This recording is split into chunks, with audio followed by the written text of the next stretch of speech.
You ready for it? I'm ready, kind of. What stands out about what the Bills like to do? Leslie Frazier calling it and things like that. Yeah, I mean, they got a good package. They got some good stuff on third down as far as moving people around and some different packages and some versatile guys. They got two good safeties that bounce around and kind of mess with you. So we're going to have to be sharp and as far as picking things up because they can bring it from everywhere. So we'll have to be good in protection and getting all that ID'd and protect it up and get the ball in our guys' hands and let them go make plays on the field. Can you sort of go through the decision not to throw to Moncrief on that slant in the fourth quarter, kind of sort of what you saw? I should have thrown it. I mean, I think any game you watch since the start of football, there's throws that a quarterback probably wishes he would have thrown and didn't throw. Had an opportunity to have a big play. So it's one of those. I got to pull the trigger and throw it. Was it the safety coming? Did you think maybe the safety's in the way? Yeah, that was the reason I didn't throw it. And we kind of knew that he was playing inside, coming down weak and playing inside to get in there and involved in the run game. And I got spooked out of it and got off of it. And, should have gave it a chance.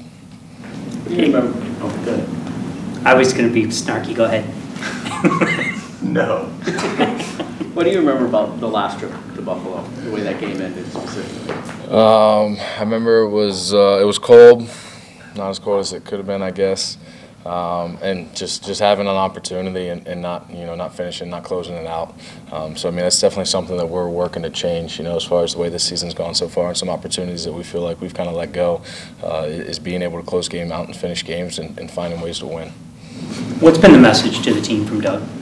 Yeah. I mean, I think it's you got 6 more opportunities to go win. I think we had a good meeting this morning. Got a chance to hear from some coaches offensively, and just being grateful, for the opportunity that we have for these 6 games, for these 6 more weeks to spend with this team, and to go try and capture each one of these opportunities and find a way to win ball games. We got to get back on track and find ways to do that and get back to winning football games. Regardless of how we do it or what the score is. Our job's to win a football game. We got to find a way how.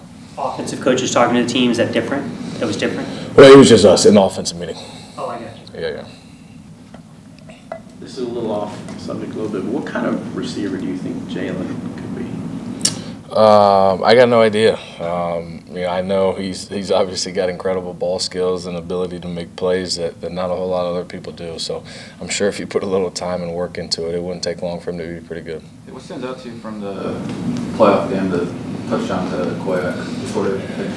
Yeah, it was just kind of something we've been saving for that situation, and I think we ran another time or two prior to that play, and then kind of had it set up, and Ben did a good job selling it and kind of waiting and being patient. And the guy that had him man triggered and came after the run, and then he was open in the back. Would have been easy to just call a run play there to sort of speak to what their confidence level was in you at that point. Yeah. And I mean, we called one before and didn't get in, so I don't know. That was something that during the week it was. We get down here in the situation. This is something after we run it a couple times and see how they're going to play it that we think we get a chance to kind of steal a touchdown. Is it surprising that 2 teams that met in the playoffs last year meeting 10 minutes later, 3-7 records doesn't really seem like much is going right for either team? Yeah. I think it's the beast of the NFL and how things go. Anybody can beat anybody on any given Sunday. Seeing the Super Bowl champs, kind of have, not the start that I'm sure a Super Bowl champ coming off that would want. So, I mean, I think it just speaks to how different things and how many variables there are that go into the season as far as injuries and things not going your way and stuff like that. So, I mean, anything can happen. This is early for this question, but I'm going to ask it anyway. Given all the injuries and everything, could you see the upper management just taking another shot at this whole thing next year, like bringing everybody back who's been injured and try again like this? Because you felt like you were on to something. Right. Yeah, I have no idea. Obviously, we know what happened last year, and I know the feeling coming into this season was really good and high expectations, and even at the start of the year, and then like you talked about, having some key guys go down, a good amount of them, on the offense side of the ball, kind of changes things, and you got to find a way. That's going to happen in the NFL. You're going to lose guys. You're going to have guys get hurt, and you got to be able to have guys that can plug in and play and continue to find ways to win football games, and we've struggled doing that. So I have no idea what they're thinking or what they're going to do. I know we got 6 more chances to try and persuade them one way or the other. If you guys had Leonard and Corey healthy the whole year, How much of that two-back look do you think would have been employed that we saw in the preseason and camp? I think it would have been huge. You know, I think Corey's a huge weapon. Everybody knows, you know, how good Leonard is and what he brings to the table. And, you know, I think people have seen glimpses of what Corey can do last year in the postseason and then in the beginning of this year before he got hurt. So I think he definitely would have added, you know, another dimension to the things we could have done offensively. You've been through so much adversity in your career. Is this different, just more the same, or?